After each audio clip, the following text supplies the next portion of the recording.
Hello, my name is Melissa Gang. Welcome to Mr. Dinosaur's Social Discovery Lab.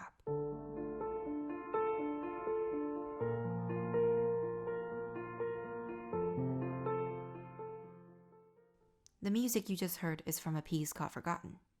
Today, we're talking about the disease of forgetting, Alzheimer's disease. Speaking of forgetfulness, many would say, oh, it just happens as you get older, or my grandma always forgets her keys. But Alzheimer's disease is a completely different story. For the sake of conciseness, we'll call it AD for the rest of this episode. AD is a progressive brain disease that causes problems with memory, thinking, and behavior.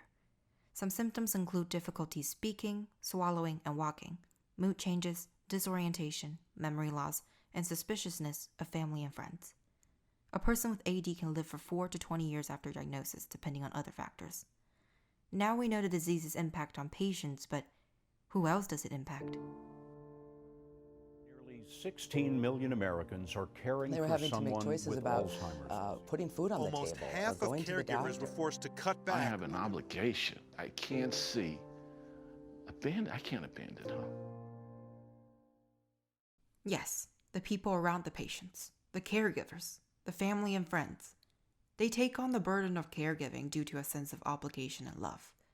According to the American Journal of Managed Care, an estimated 75% of caregiving for AD patients is informal care, the unpaid care provided by families and friends.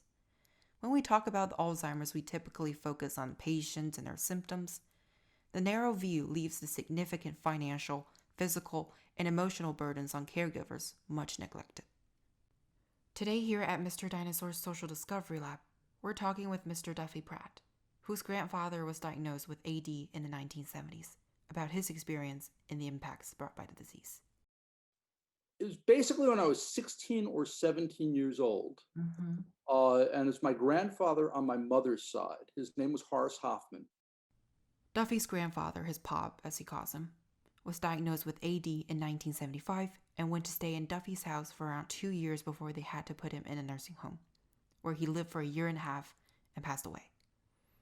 As for the reason why they made the decision of nursing home, To tell you the truth, I don't know whether we couldn't handle it because we couldn't handle it physically anymore. I don't think that's the problem. I don't think my mom could deal with it anymore. Do you have an idea of the cost of the nursing home? My guess is it was somewhere around $30,000 to $35,000 a year. It might have been as much as $50,000 a year. I don't think it was much more than that. But remember, this is late 1970s. That's a couple $100,000 a year. And that's not including medical treatment. That's not including hospital treatments. according to AJMC and SeniorLink, the total cost of care for treatment of AD in 2020 was around $305 billion. This number is estimated to increase by $1 trillion by 2050. AD medications cost around $3,000 per year, and as for nursing homes, prepare for this, can range from slightly over $4,000 to $24,000 per month, depending on a state. With these shocking numbers, we can only imagine the economic burdens AD can possibly put on the families. My aunt, will go on this, my aunt thought that he should have been a multimillionaire. 1 year of nursing home and whatever the hospital costs were there probably had wiped out over $1 million. How much does it take up of your mother's time to take care of him? It wasn't a question of the amount of time. It was the things that we had to do around the house in order to protect himself from himself. Here, Duffy doesn't quite mention time costs, but studies give us tremendous numbers.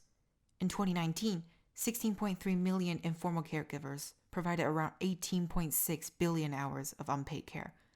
If we evaluate it using replacement costs valued at $13.11 per hour, that is $244 billion. But if you were where he was and he was in one of his bad moods, that could be unpleasant as well. So it made you, more than anything else, it made everybody in the house kind of walk on eggshells.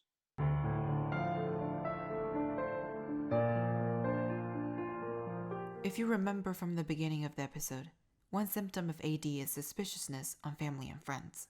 So what does that really mean?